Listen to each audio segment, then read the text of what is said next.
cordiale a quelli che ci seguono via Zoom. Spero che Lucia e Luigino siano già tra noi. So I hope that Luigino and Lucia are already with us. I wait for the technical director to confirm their presence. Aldo is coming also with us.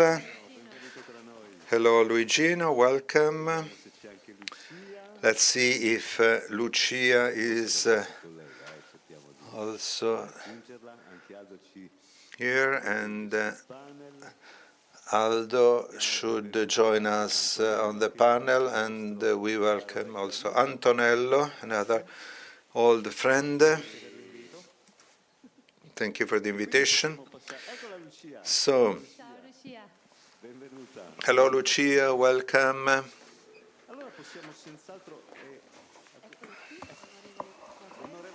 We have MP Borrelli. E così abbiamo completato So in this way we completed today's panel. Aprirà il panel So the panel will be opened by Stefania, then I will say something, and then we'll give the floor to our dear guests, and we thank them for being here with us. So a special welcome to our speakers for this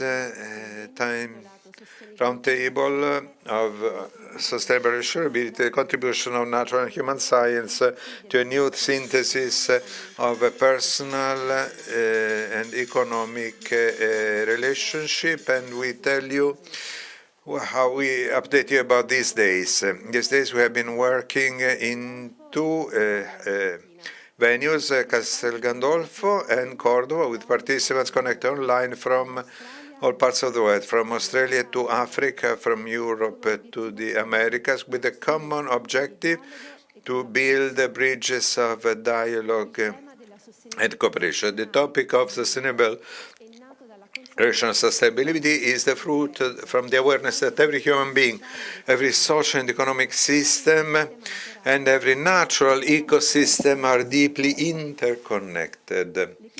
So the environmental crisis we are living, together with social and economic inequalities, cannot be faced in an isolated way. In fact, we are in front of a complex challenge that requires an integrated and multidisciplinary response where natural and human sciences meet and enrich each other. Sustainability does not concern only the protection of the environment, but it requires the construction of a new harmony among people, society, and economy. During these days, we had the privilege to explore the concept of relational sustainability through different perspectives, from art to communication, from law to ecology, from economics to medicine, until pedagogic, psychology, sociology, and sports. We are convinced that only through a synergic approach we can open new ways to face the new climate crisis. Solutions cannot be reduced limited to reducing CO2 emissions, or to find new resources. We need a deep change in our lifestyle, in the way we interact and we relate to the environment. The exchange of ideas and vision is essential to develop a new synthesis capable of driving us towards a more sustainable future. Our journey began with deepening the knowledge of indigenous people, who reminded us the vital importance of recognizing and respecting relations not only among people, but also among people and the earth, human beings and the earth. Their wisdom offered us a pattern of harmonious coexistence, showing how the respect for environment is intrinsically connected to respect for other people. For indigenous original people, everything is part of a big community, from the mountain to the sun. ants and trees, animals and stones, and eventually also human beings.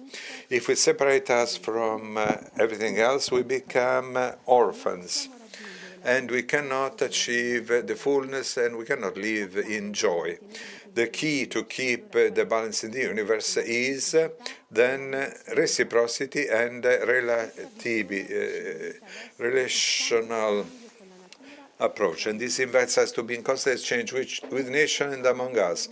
The workshop played an important role in enabling us to identify, through the synergy between different disciplines, concrete strategies to promote a positive change in our reality and to put into practice in reciprocal dialogue what we have learned.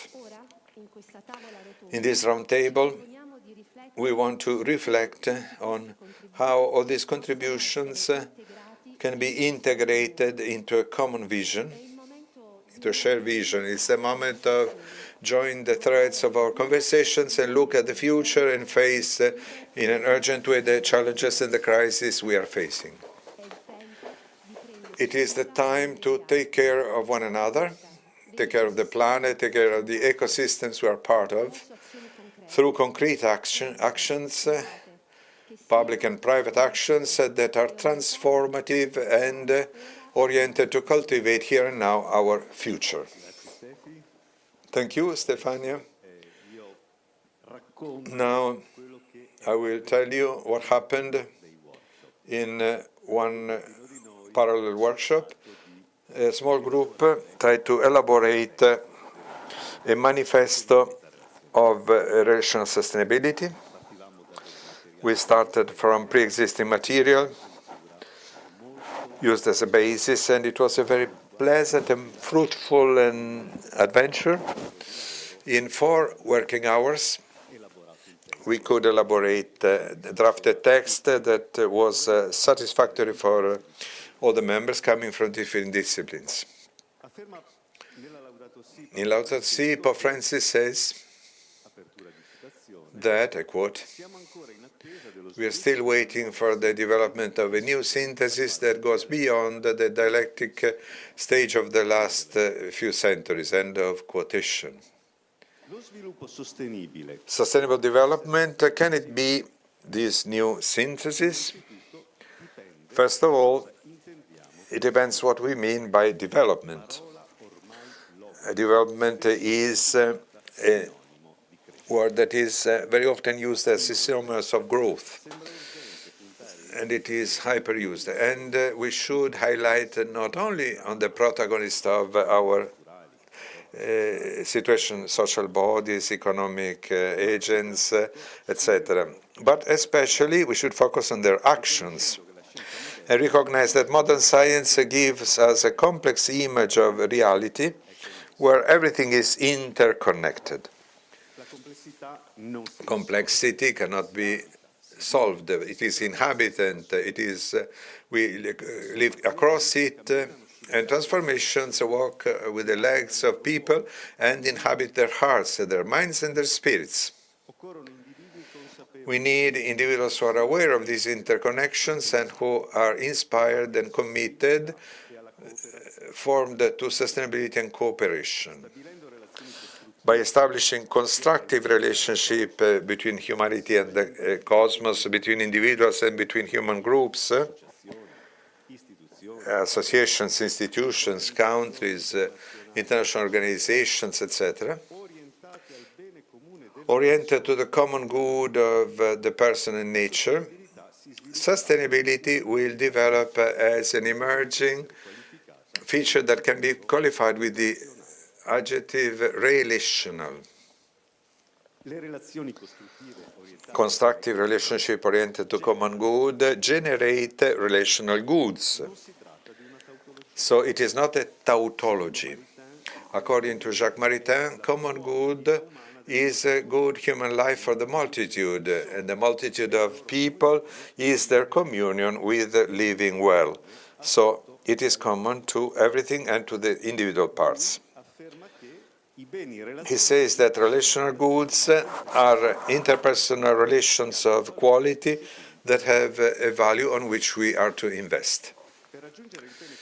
To achieve a common good of future and present humanity, we need sustainability, which consists in not going beyond the capacity of the planet to generate resources and to metabolize the wastes. In other words, sustainability is a noun and relational is an adjective. So relational sustainability is in tune with the good living of the Bolivian and Ecuadorian constitutions. And I quote one of these two constitutions: it means living a life, a full and worthy, a harmonious existence that includes social, environmental, economic, political and cultural good situations, good conditions, all interconnected and interdependent. End of quotation. So attention must be moved on the relations that enable us to achieve sustainability in its environmental, social and economic dimension, irrespective to the fact that this objective implies or doesn't imply the growth of GDP. In fact, the GDP must be integrated by other indicators of a real well-being as proposed by many economists. In a way, relational sustainability is the other coin of integral ecology. It's a concrete outcome. We can imagine a coin whose faces are integral ecology and relational sustainability. The value of the coin will be the human work that, starting from the vision of integral ecology, will enable to fulfill the mission of relational sustainability. In other words, the pursuit of relational sustainability will require a contribution of the most noble attitude of the person, such as architecture, art, communication, law, ecology, economics, medicine, pedagogics, human science, psychology, sociology, sports. It will be a concrete combination of these activities and dialogue between them, and through that we will be able to identify the language and the indicators and the objectives through which we can pursue common good and the well-being of people. For example, it is anachronistic that we have only environmental objectives that indicate only economic indications that don't exhaust the integral dimension of common good. One of the first points is the identification of new indicators of a real well-being that cannot be only economic. And here we cannot do without dialogue among all disciplines. Relational sustainability does not replace or oppose other approaches, such as, for example, the economy of the donut, circular economy, and the happy degrowth. Rather, it wants to welcome and harmonize their contribution, provided that they bring to a total and lastful sustainability of humanity and nature in a mutual perspective. For this, it looks at empathy at all the networks of institutional and non-institutional stakeholders that pursue sustainability, such as energy communities, the groups of solidarity purchase, the entrepreneurial associations, and alliances among associations. And aiming at this opening, the relational sustainability has as an object the whole reality in its complexity, and as a method the transdisciplinarity, that by including and going beyond the multidisciplinarity, the interdisciplinarity, is not a new discipline, nor it is the sense of the science to understand the whole. Sorry, I lost the last part. It was too quick. I'm sorry about that. And now, thank them for their patience, and I give the floor to our speakers will give 10 minutes each, maybe 1 minute less instead of 1 minute more, but you should not feel limited by that, and we'll proceed in alphabetical order. So I give the floor as according to MP Borrelli.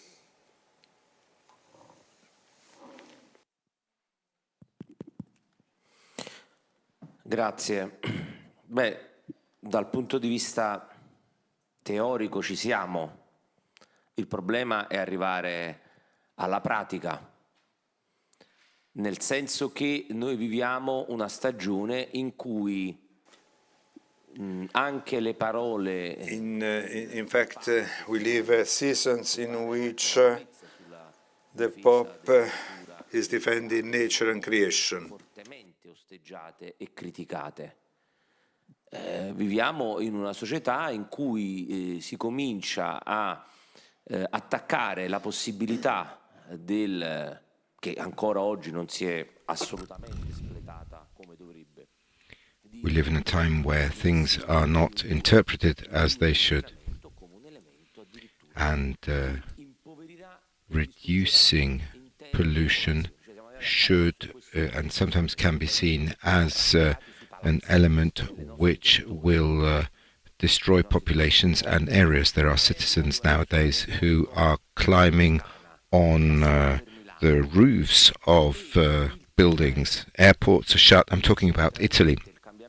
And the topic is climate change has nothing to do with this. It's simply that earthquakes and disasters have always happened. Floods have always taken place. If you go and look at past periods, this has always taken place. These atmospheric phenomena have always happened.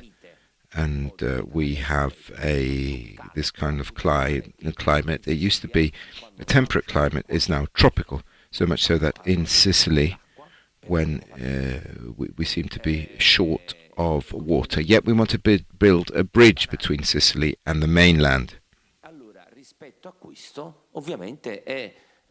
So, with regard for this, the question becomes how often this takes place. For those who have information about the hurricane on the American coast, the scientists said that the violence of these hurricanes, which had always been there, was due to the fact that there had never been a relationship between heat and cold generating this intensity of phenomena, because the waters have always been hotter or colder by 3-4 degrees. In this last summer, this was the hottest summer ever, but negationists say we need to count the ones when the dinosaurs became extinct. Yes, and dinosaurs too, but dinosaurs died along with their extinction, so an event happened. We don't have a meteorite here, this is ourselves. I completely agree on one thing: there is no option to be environmental warriors or animal rights protectors or defenders of the planet if we are not respectful of others. There is no option. Those who only defend green and the environment and think that people need to be exterminated, well, they're Nazis, really. There is no middle ground. Respecting others are the basis on which we can found a new idea of community. And clearly, respect for others means that we should not overdo it. It's all about profit. Who is against profit? Nobody. But if you speculate or you make profit destroying a lake which belongs to everybody, or you devastate a mountain, or you pollute the sea, then this is when we are against profit. And this is what environmentalists say, and in my view is perfectly in line with this. The Pope is probably number 2 at this point as a voice in the world, but Leonardo DiCaprio is the first one. So Leonardo DiCaprio and the Pope are the only 2 people who support the environment. Once there was Al Gore, who seems to have disappeared.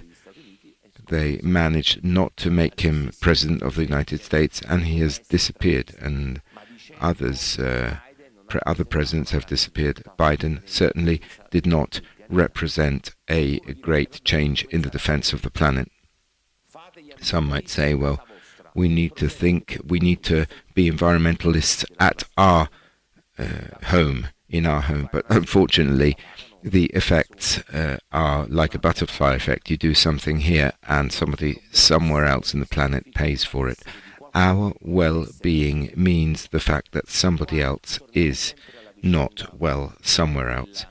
And we're back to the issue of respect for others. Sometimes I hear people who talk about great revolutions. The first revolution, the most difficult and true revolution, starts within. Respecting land for smokers, not throwing their butts on the ground. We walked on the moon, but we have not taught millions of inhabitants that they should not throw their cigarette butts on the ground because they are the first polluter of oceans, and they are one of those reasons why drains get blocked, and therefore this enables flooding. We are able to export democracy with weapons, which is a paradox in itself, but we don't seem to be able to respect our neighbor, and so on. And very often, those who speak about these values are defined idiots. Those who respect others, those who love others, as it says, love the other as yourself. Certainly we all agree in words, but de facto this does not happen. In fact, in this predatory society where lack of values have become values, once upon a time at least formally values were values. But now, if you're a person who proclaim the mafia as a great force, you become a hero. Social media, specifically TikTok, have shown at world level and Italy and European level the worst face of the evolution of our society. I see persons who spend 30,000 euros for a first communion for their children, and there is not one element of Catholic conscience. So you give them a gold chain which cost 10,000 euros, and they reach the church on horseback. Well, what have we taught them? We have taught them power. We have not taught them that this is a moment of reflection and growth of the family and the child who takes first communion, but it's a public exposure of one's own power.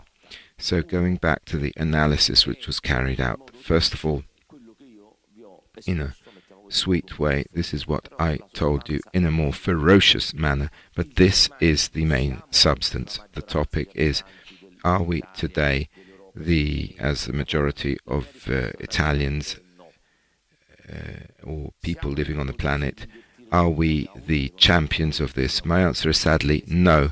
There have been historical moments where we had presidents.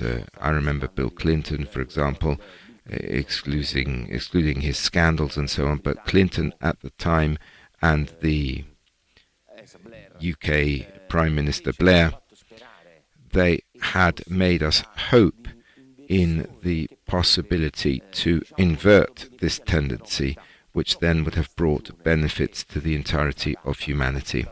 Unfortunately, that season has fallen onto the rocks, and today we see other models.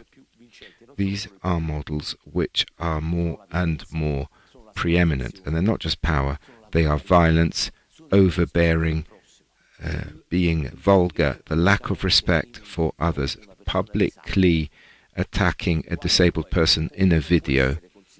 How can this be considered to be something which we should pride ourselves off in public? But this doesn't happen just once, it happens 1,000 times a day.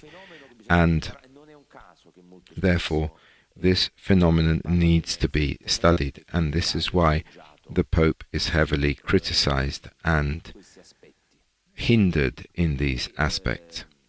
Because to speak about a small personal sacrifice, which means to start from oneself and respect neighbors, the environment, and the place we live in, is not easy. It does entail sacrifices. Are we available in a society where we have everything to make sacrifices? We believe in Jesus' sacrifice, but we're not happy to make any small change in our lives. We complain that society doesn't offer us enough, but we are very happy to sacrifice when we queue up for a new iPhone or to watch a football match. We're happy to climb in stadiums, to go to our rock stars concert. We will do everything. Any sacrifice is okay. Why? Because we believe this is necessary. We don't instead believe that it is necessary to respect our neighbor and the environment. Unfortunately, this has given us the situation we are in today. Clearly, I don't want to call for apocalypse, but we need to talk about reality, and I conclude by saying that the path which awaits us is one which is probably amongst the most difficult of the last few decades. We have lived as Europe times of great prosperity and also of peace. Europe has never had 70, 80 years without wars. And wars, I say this for scholars here, wars were social balancing powers. They promoted the economy, war economy during the war, and reconstruction economy during reconstruction. Today, we have the only thing which has united the whole planet, apart from Afghanistan, etc., has been the pandemic. We had lost the idea that a virus could have brought the planet to its knees. But we had forgotten this. We'd forgotten the Black Death. We'd forgotten the Spanish flu. We tend to forget the tragedies that have crisscrossed humanity. We have lived out very positive times. Unfortunately, this great prosperity today, which we had from all points of view, where we have entire generations who don't even know what a war might be in most of Europe and in many other areas of the planet. Clearly, I'm not referring to Africa, and of course now we have Russia attempting to invade Ukraine. But the true theme, the massacres in Gaza and so on, the terrorist incursions in Israel. So we are seeing an overturning of this, and as environmentalism in itself is pacifist, from this point of view we are Gandhian, meaning that non-violence allowed Gandhi to free India from British rule. So why can't we do this as well? But it is clear that environmentalism, the defense of the environment, also means a prosperous economy and cultural independence. Why? Because whereas earlier wars were there in order to gain agricultural land or technology and industry, today the main reason is clearly to appropriate natural resources, fossil fuels, which are finite energy sources. In the future, we will certainly have wars for water, because water is finishing too, and we are wasting it in a crazy way, specifically in our country. So what does this propose? We talked about energy community. Energy communities are one of the things that are least promoted in our country. We are undertaking a battle in Parliament. Energy communities are the outlook of the future, to allow Italian and non-Italian families to pay nothing for energy. What does this mean? That means that there's nobody you need to agree with who might close off the taps, because if you're self-sufficient and heat, warmth, light, electricity practically is free, you are free, or mainly free. And freedom also means independence of thought. It means a reflection. If you depend on someone else, somehow or other, you are forced to be thankful to them and to deal with them. And energy communities go exactly in this direction. And what we have always proposed is the alternative to all finite energies, including nuclear energy, which is certainly not clean, and which to date we still have not found a place where to place our depleted uranium. And in France, they are building one which is so enormous it's cost the entire year of GDP, but it's not yet safe, it's not still real. But what exists is that sun and wind are there.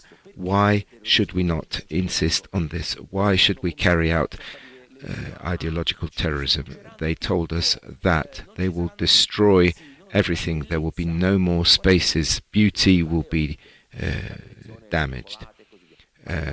Forget the national parks and all this, but wind farms are less invasive than the cables we have in our cities because we're used to them. Those with the cables are everywhere. But yet we're used to this, we're used to that landscape, and if instead of that you will see the same size of wind farms, what's the difference? It's the same thing. The difference is that citizens won't depend on anybody if they have one in their back garden. They said there are everywhere these great devastations generated by solar panels.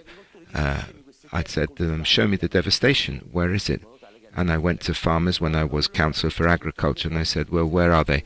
Well, they said, well, we found it out on the television, we don't know where these fields are. So this is not proved information. Once I was on television and there was a journalist, Lara Berselli was the name, something like that. We were talking about 30-mile limit, speed limit in cities. I'm a journalist as well as MP. So when I do something, I either know what I'm talking about or I won't talk about it.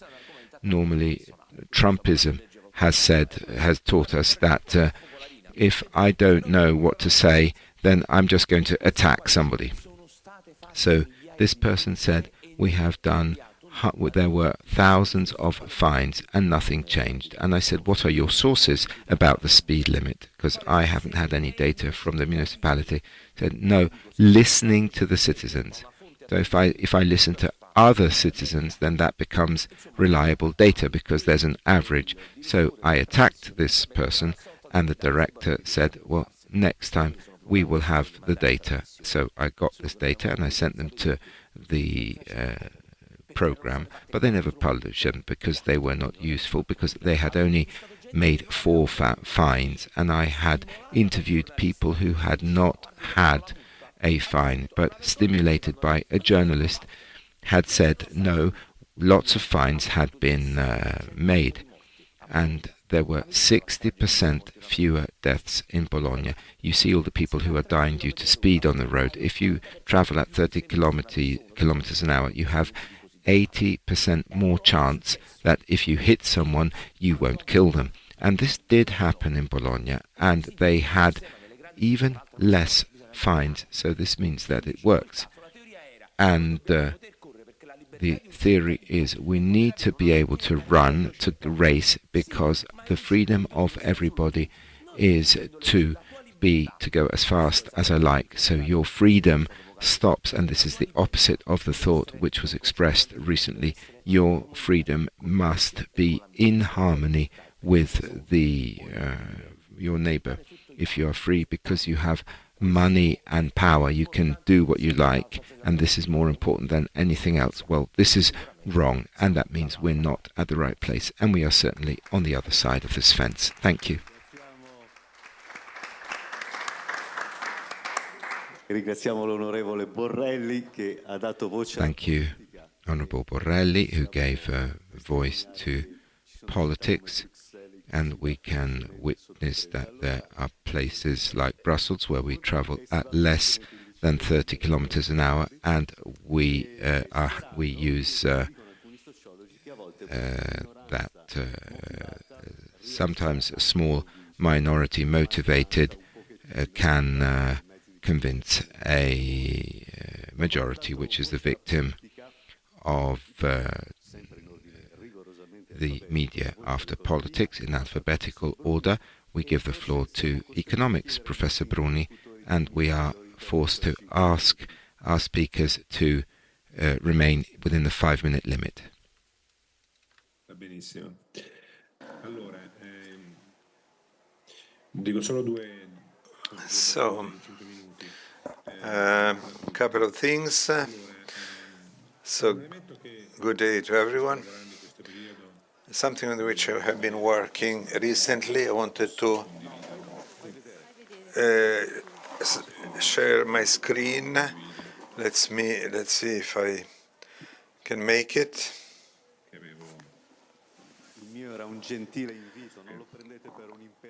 It was a kind invitation.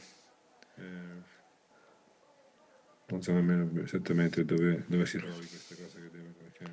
Comunque, insomma, al di là della condivisione che non è essenziale, volevo dire questo, noi stiamo lavorando anche oggi. So we are working in Modena on the presentation of a meeting called Vegetable Economics, where we are trying about economic science to shift from an animal pattern to a more vegetal pattern, because economics in the past did not look at plants as a source of inspiration, but it rather looked at physics and at animals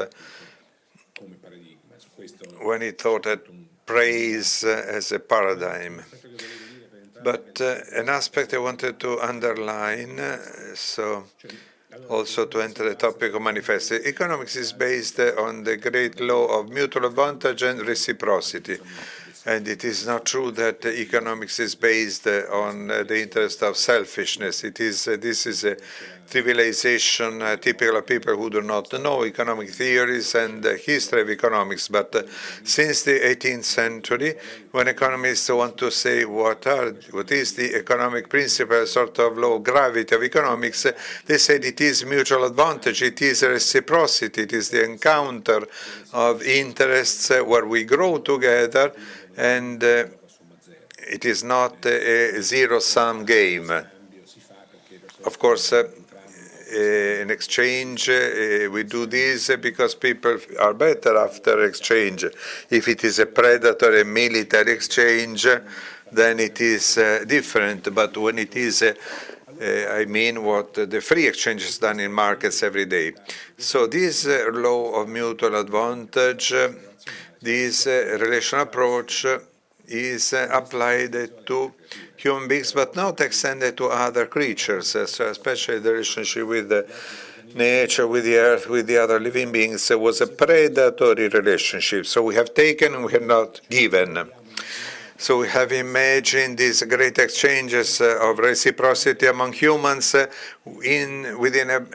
a background where we take raw materials, resources, air, water, plants, food, not to mention everything that is called today atmosphere, everything that surrounds us. It was a sort of dead background from which this fundamental law of life, of economic life, which is reciprocity, was not taken into account. So what we try to do is we have to imagine that when we do accountability of cost and benefit, when we reason in terms of economic development, in accountability we count also the well-being and of all living beings and not only humans. This means that not only GDP is not an adequate measurement. Also my friends like Jeffrey Sachs and Stefano Bartolini, who want to use happiness as an indicator, it is not sufficient because we are still on an anthropic tool, even if we have to shift from GDP to happiness. If the only indicator concerns human beings, we are still in an anthropocentric world where everything that is, where all cost and benefit concern only humans. So to imagine, as we are doing now, a passage from an animal paradigm to a vegetable paradigm means this, that as in woods, in the vegetal world, everything is really a system. So to understand a tree, I have to look at the wood, not the individual trees, because all is based on cooperation, etc. But instead, animals have predatory attitudes. So these changes, there is this small book that I wrote recently with Aboca, an Italian publishing house that publishes medical topics. What would change in the pattern of development if we left out the animal paradigm, we shift on the vegetal paradigm? Well, the basic element is the interaction with all living beings and not only the individual organisms isolated by the rest. So from this point of view, it is a methodological provocation, a scientific provocation that calls into question some realities. That is, first, that human interrelation is not sufficient in order to involve all living beings and all living beings in space, etc. Second, that the accountability must change, and if we make accounts, we enjoy in Italy because GDP is 0.8%, but that GDP includes illegal activities. It includes illegal games, hazardous games. It includes the production of armaments and also it doesn't take into account all the distractions we do in the environment in order to make our GDP grow. So we have to abandon a wrong accountability and work not only on well-being and happiness, but on global well-being that includes the well-being of all living beings. I think my 5 minutes are over. Thank you.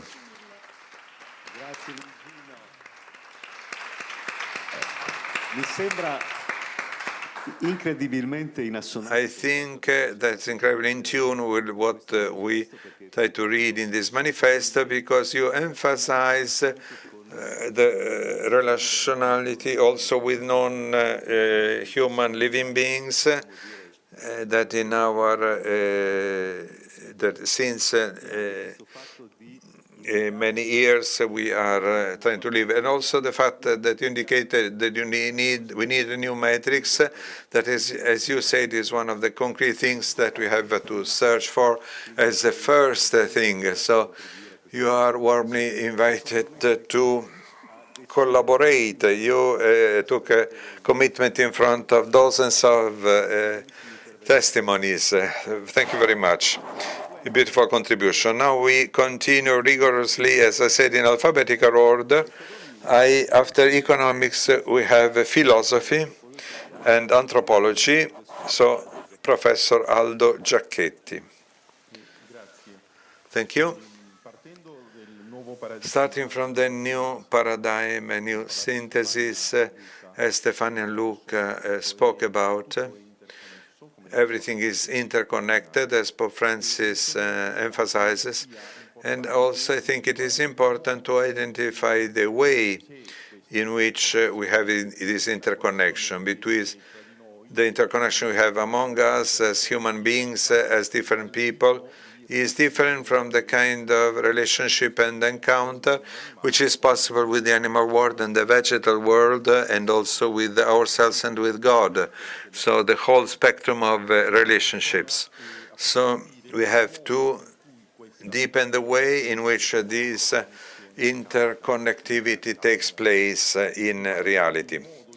I think the way to have access to this deepening is the way of experience. I use this term and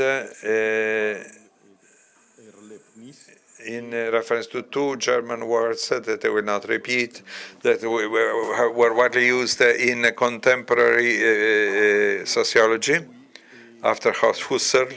So that a very important philosopher for our topic, who is Martin Buber, who is a great dialogical philosopher, who 1 century ago wrote You and I, and he said that on the one hand we have an experience with the world that we can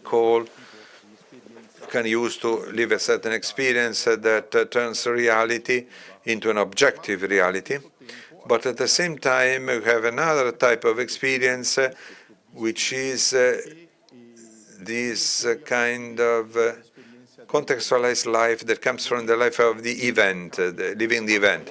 So the event that comes about between people, and this category of between is very important because we live an experience of the interpersonal encounter of an event. So this event, according to Buber, was an immediate preconceptual event, so there was no conceptual mediation, because mediation can be also a hinder, an obstacle. There is an immediacy in relationship, and addressing the other is full of you and thinking the other. So the challenge is not so much thinking the other person, but meeting the other person, is addressing the other person. And living an experience of this kind is a real event that changes the life of people. I think that widespread crisis that you mentioned is true, but communal relationship has a great power, a greater force of change, and it is present in the new paradigm. So we need that this dialogical philosophy, which dates back to 1 century ago, in a way we can rethink and find a way the unexpressed potentialities in this philosophy and contextualize it today. And Buber speaks of 2 more fundamental categories. On the one hand, the relationships and the encounter. So these 2 categories are fundamental, and Buber speaks in this book about the encounter with nature, and he says the encounter with the tree.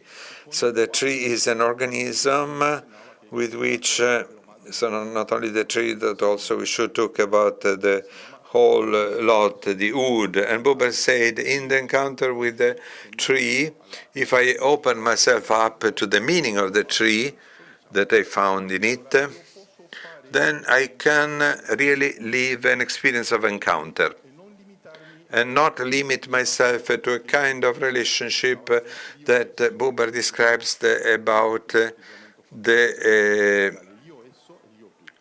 I-it and the I-you.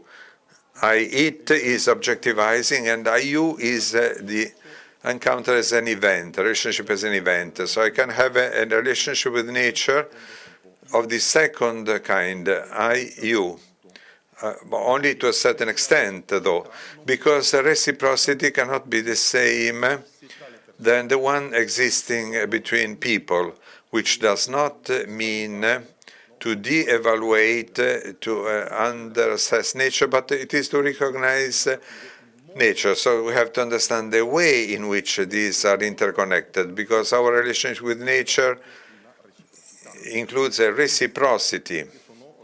So because they are living organisms against the non-living organisms. But there is not the same reciprocity that can be there when there is an interpersonal relationship, I and you. And Buber says 2 things. First of all, we don't have to reduce the other person to an object, the first rule. And the second rule is not to reduce the other person to the self. So not to turn the other person into my pre-understanding of the other person.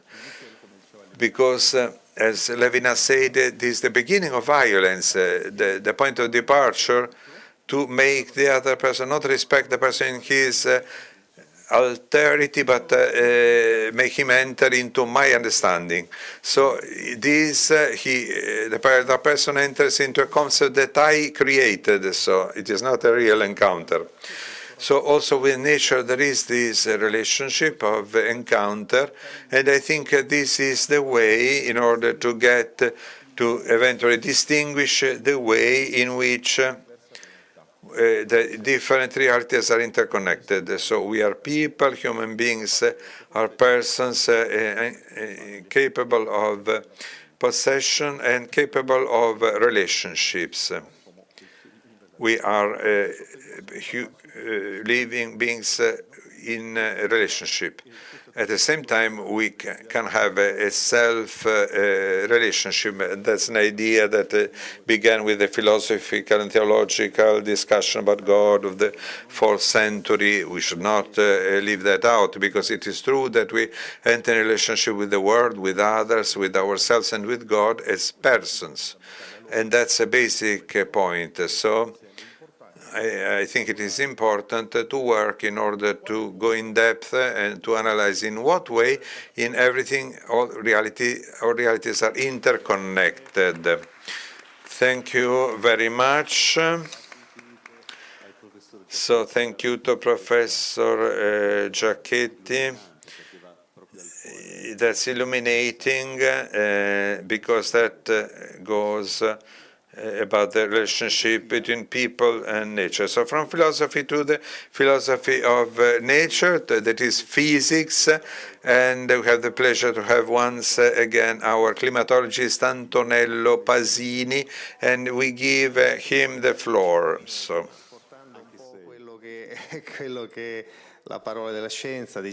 How can I use my 5 minutes? Well, I'll try and do my best in the relation between man and nature. I would put effort onto this, because my predecessors perhaps have done a lot on this, because we come from the time of Descartes, where there was res cogitans on the one part, res extens on the other, so the superiority of man over nature, and perhaps not only due to divine judgment, but because we are more intelligent, we can do more stuff, and so on. And this has given man, in a way, the unconditional freedom to do whatever they wanted with nature, because nature was considered to be inert and therefore can be manipulated, as we like. Then we began to study nature and living systems, so people, ecologists, and more, and they've discovered that there is a dynamics, and all in all, as climatologists, we have done something more, because who would have said that the water of the ocean and the air of the atmosphere would have responded with a precise dynamic to what we did? In effect, when I don't have an image, but when I talk, I always say that we are a node of the network. There is the anthroposphere, which relates with climate. This is the climate that is made of 4 subsystems: atmosphere, air, ice, and biosphere. And then there's an external flow, as there is in the sun, in volcanoes, and natural flows. So we gave some anthropic flows. So we switched on 2 arrows which relate our activity with what happens in nature. This is fossil fuels and so on, and everything including CO2 and everything which emits greenhouse gas in the atmosphere. And the other one is the use of soil. So you cut trees, and therefore you take carbon sinking elements, and you use agriculture in a non-sustainable way, and so on.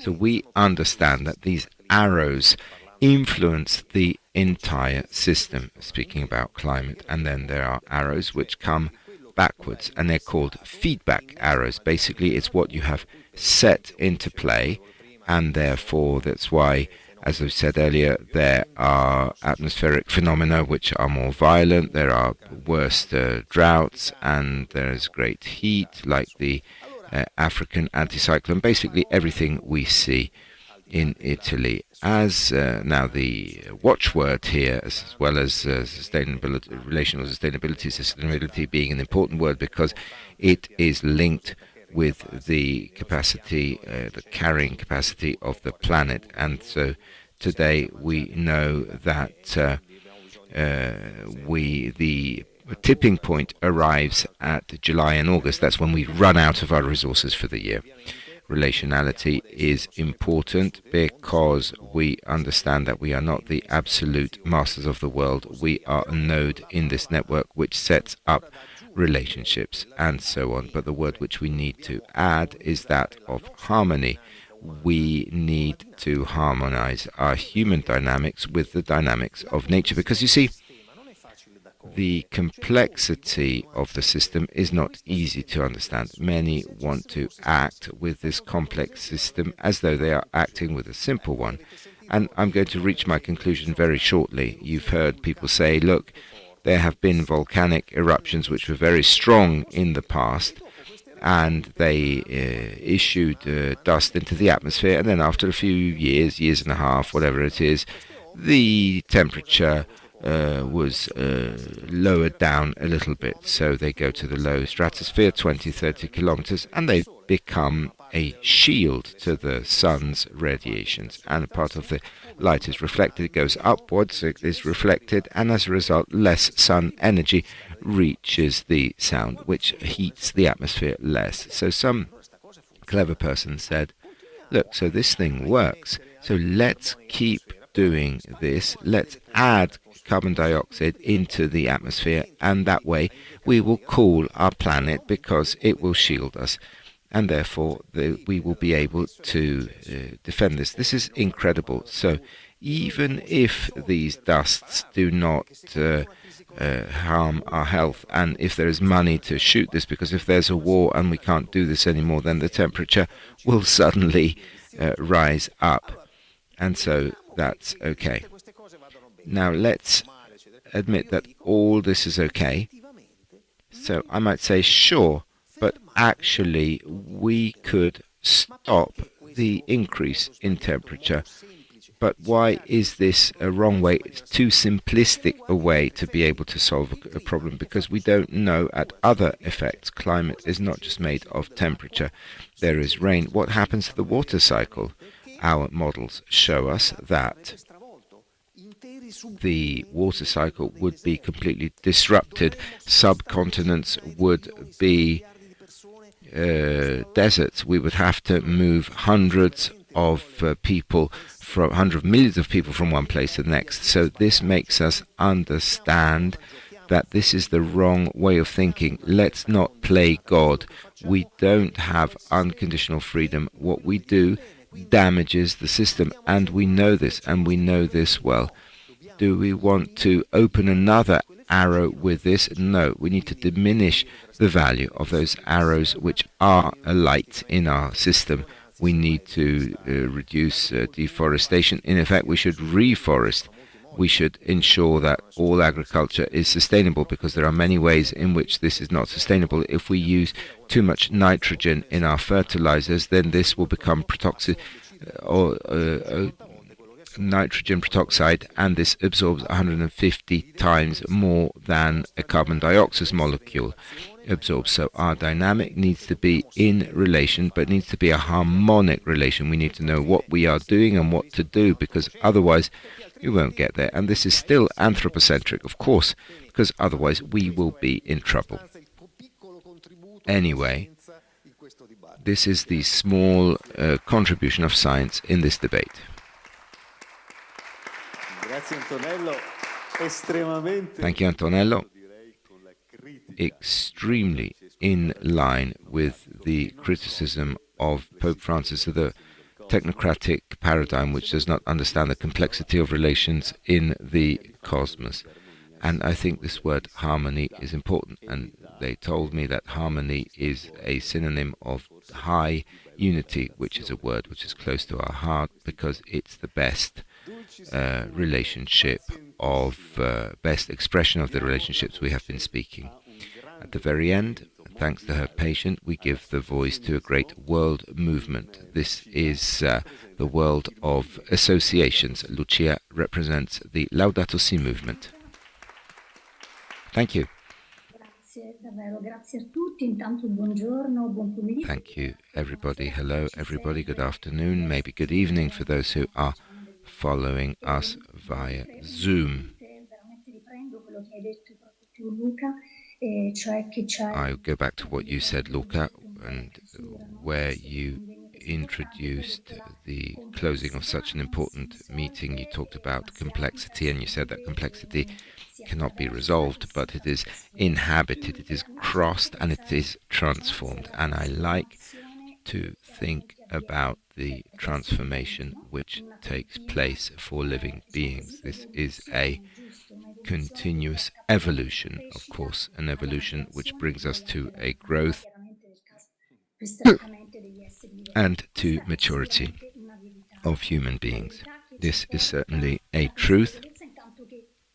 It's a truth that brings us to the awareness that everything changes, that things change, and that things constantly flow, as does life. And therefore, if I may give a comment in the light of what Laudato Si says, I would like to say that no transformation, no change is possible without a spiritual conversion. And this is where I would go back to the engine, if I can say, the bearing engine of the Laudato Si movement.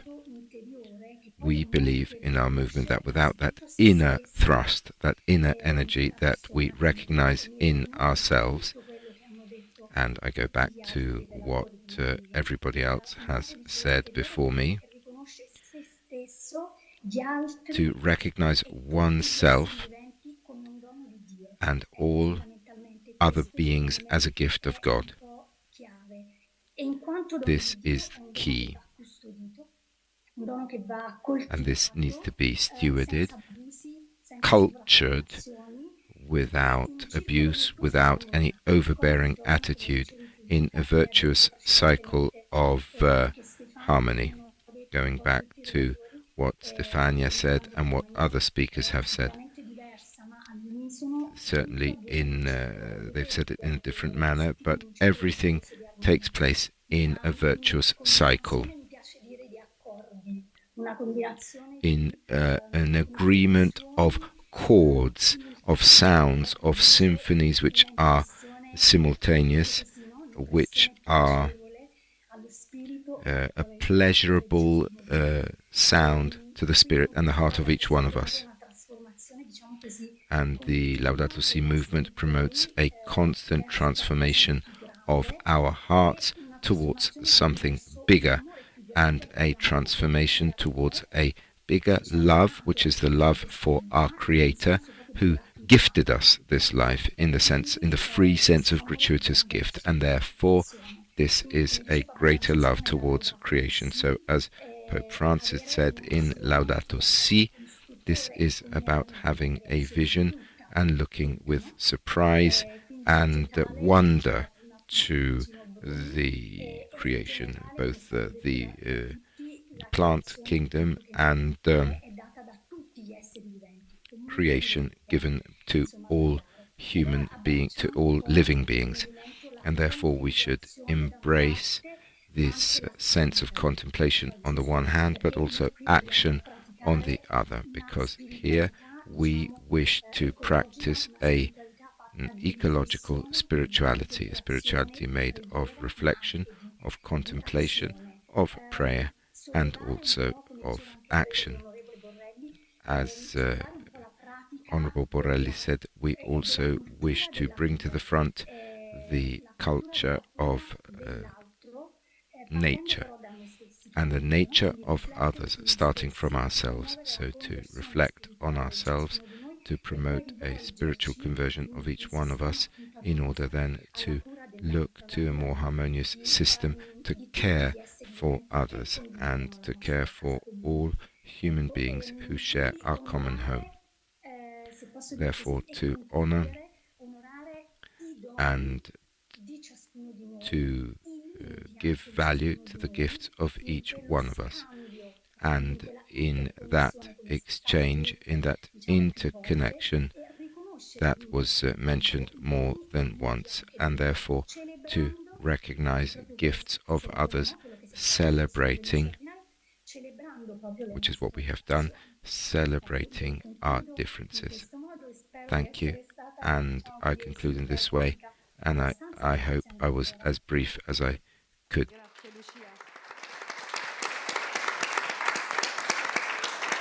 Grazie Lucia. Thank you, Lucia, for having emphasized the spiritual values that not necessarily are religious values. I quote Maurizio Pallante, so the last book that he sent me to Brussels was about spirituality, and he's not a person with a religious background, but spiritual values are important for many. So as you wished, Lucia, interventions have all been notes, different notes, but not in mutual opposition, harmonious remarks that come from a very different cultural background, and for this reason even more interesting. And I say the truth, with some of you we are talking these days, and eventually, what is our aim? Our aim is earthly paradise. So with human activities we have to create heaven on earth, and I think heaven on earth would be to remain here for more time, sometimes have a coffee or eat something, but collecting all this huge richness of these 3 days we lived together, and also his richness concentrated that each of you gave, and I'm very grateful.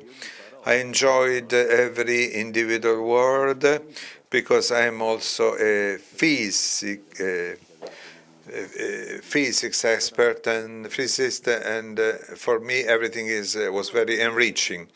So I give you the floor, Stefania, for the conclusions. Now it is difficult to draw conclusions. Yeah, that's why I gave you the floor. So more than conclusions, I think it was a beginning of a pathway that we started with these 3 days with each of you.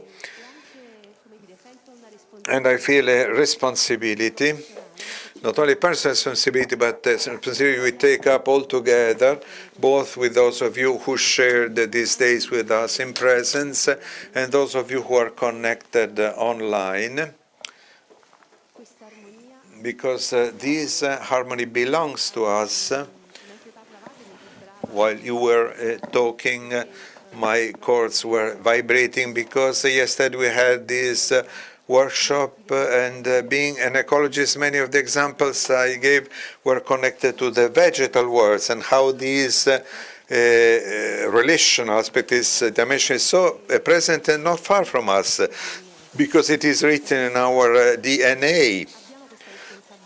So we have this responsibility as scientists in saying and emphasizing really how things are, political responsibility in trying to bring ahead and get connected among us while we create important hotspots that can lead us to a push in a certain direction, and also responsibility from the economic point of view. And the two pillars that can make the difference are economics and politics. So in a way, we are a support in this way, but you are our voice in a way.